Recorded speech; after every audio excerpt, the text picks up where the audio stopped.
Salam l'équipe, j'espère que vous allez bien. Petit avant-match Guinée équatoriale Algérie. Donc je vous explique, la vidéo va être un peu différente. J'ai décidé de faire un nouveau format cette fois qui est encore expérimental, mais je vous invite à me faire un retour si vous préférez ou pas. C'est que je vais séparer la vidéo en deux, avec deux parties, voire des fois trois parties.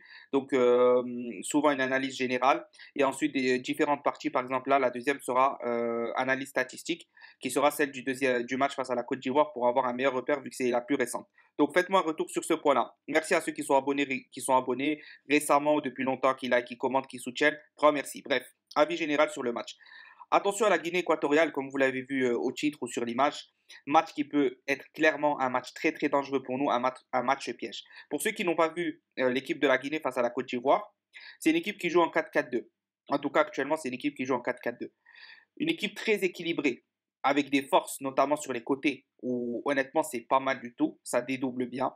Les latéraux n'hésitent pas à monter, c'est pas du tout défensif. Oubliez le bloc bas, ce n'est pas du tout défensif. Ça joue au ballon. Ça joue au ballon, ça va vite. Ça combine très très bien, notamment vers l'axe et ensuite ça va en profondeur sur les côtés. La Côte d'Ivoire n'a marqué contre cette équipe de la Guinée que suite à une erreur défensive. Que suite à une erreur défensive et une excellente frappe de Gradel, il me semble. Donc, c'est pas cette Côte d'Ivoire n'a pas mangé la Guinée, loin de là. Pour ceux qui ont vu le match, la Guinée a failli égaliser 1 minute ou 2 minutes après que la Côte d'Ivoire a marqué son but. Elle a eu plein d'occasions, elle a eu un penalty clair, non sifflé par l'arbitre, parce que sinon on serait certainement à 90%, parce qu'un penalty, 9 fois sur 10 tu le mets, on serait peut-être à 1-1, et je ne sais pas si la Côte d'Ivoire aurait pu venir. Va falloir être très prudent, va falloir renforcer nos arrières, avec notamment pour moi, il faut mettre Ben Ariada, parce que clairement, il va falloir quelqu'un qui bloque qui bloque ce couloir droit, qui est assez intéressant de la part de la Guinée équatoriale. Il va falloir renforcer le milieu de terrain, profiter qu'il joue en 4-4-2 pour nous être en 4-3-3 et pouvoir avoir un avantage au milieu de terrain tout simplement par un surnombre et aussi plus de maîtrise, forcément, logique. On a bien vu que c'est ce qui marchait le mieux en termes de maîtrise du milieu de terrain, le 4-3-3. De toute façon, ça c'est quelque chose qui est connu tactiquement dans le foot. Va falloir aussi être efficace devant parce que le précédent match c'est 19 tirs, 0 but. Alors forcément des choses à changer. La compo que je veux voir, je vous l'ai déjà faite, mais je vous invite à la voir, c'est pas déjà fait. Pour ceux qui l'ont vu, vous voyez à peu près comment que j'aimerais que cette équipe joue. Ça va être crucial pour Belmadi. Est-ce qu'il va jouer sur la confiance des anciens, de la CAN 2019, de l'expérience et de les remotiver comme ça, ou est-ce qu'il va faire parler? Il va faire parler son banc, il va faire parler la jeunesse, il va faire parler la détermination de prendre une place de titulaire. On ne sait pas, on le verra. Mais en tout cas, ceux qui pensent qu'on va rouler sur la Guinée équatoriale avec un 4-0, un 5-0, oubliez.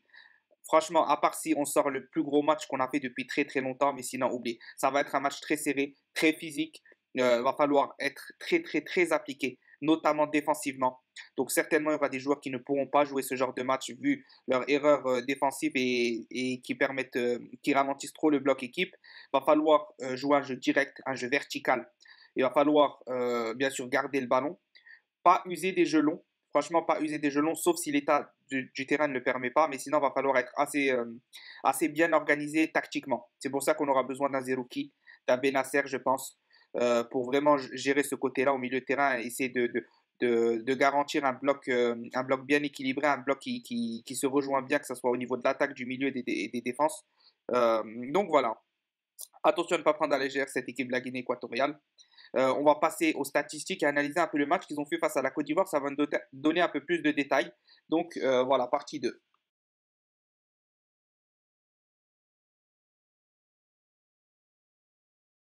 Donc, partie 2, analyse statistique, et pour ce coup, ça va être celle du match précédent face à la Côte d'Ivoire de la Guinée.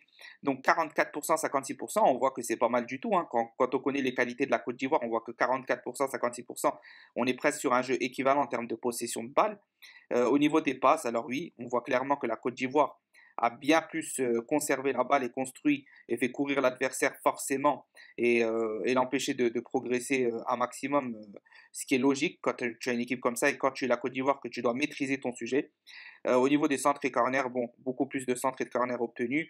Corner et centre réussi 2-2, équivalent 12 tirs, 12 tirs. Donc le danger devant la surface en termes de création est équivalent à la Côte d'Ivoire sur ce match-là. Rappelons qu'ils ont un penalty non sifflé pour moi. Tir cadré 2-2, aussi, aussi serein devant les buts aussi que la Côte d'Ivoire. Encore une fois, c'est une analyse qui ne ment pas. Tir bloqué 3 et 4, c'est quasi équivalent. Tacle 14-16, donc le bon, c'est équilibré, ça, c'est pas vraiment intéressant à analyser. Tacle réussi, 8-12, donc voilà. Duel gagné, ça c'est une statistique intéressante. 48 duels gagnés, 51. Qu'est-ce que ça montre ça? 48 duels contre 51 quand tu connais que la Côte d'Ivoire est technique et physique. Ça veut dire que la Guinée aussi, ils n'ont pas peur physiquement d'aller au contact, d'aller au duel, et que techniquement aussi c'est bon. Que techniquement aussi c'est bon. Et on va le voir dans les duels aériens gagnés 8 et 11 pour la Côte d'Ivoire. On voit que certes c'est un peu moins, mais vous avez vu les monstres que c'est physiquement la Côte d'Ivoire. Tout à fait logique, mais c'est pas rien du tout 8. Pas rien du tout de gagner 8 duels aériens contre des joueurs ivoiriens où on sait qu'ils sont costauds, notamment sur les corners, etc. On a Caissier, voilà, c'est pas rien du tout. Interception réussie, 10-17. On voit que là, clairement, on est presque 2 fois plus d'interceptions réussies que la Guinée. Ce qui montre quoi? Que peut-être que justement, il faut des joueurs qui cassent les lignes. Il faut des joueurs justement qui jouent un jeu vraiment aussi direct, qu'on joue direct contre eux, qu'on ne cherche pas forcément, parce que intercepter, ils auront peut-être plus du mal à le faire. Parce que nous, techniquement, en termes de cassage de ligne, etc., relance, etc., on est à peu près équivalent à la Côte d'Ivoire, je dirais. Du coup, si eux l'ont fait, on devrait pouvoir le faire et être au-dessus d'eux dans ce domaine-là. Faute commise 11-16, ça veut dire qu'il joue proprement, comparé à la Côte d'Ivoire qui met peut-être plus d'intensité.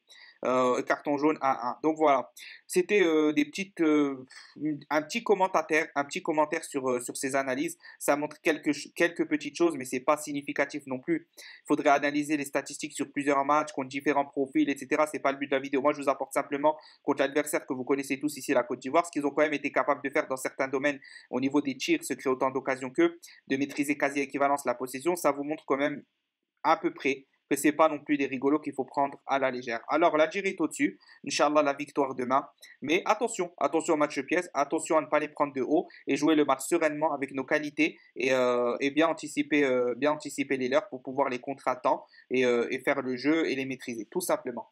Donc voilà, j'espère que la vidéo vous aura plu. Faites-moi un petit retour si le type là de vidéo en 2 parties vous intéresse, vous plaît plus, sachant qu'il pourra peut-être en avoir 3, etc. Je suis en train de voir ce que je peux faire exactement pour que ça soit bien plus complet pour ceux qui aiment les formats un peu plus longs que je faisais récemment.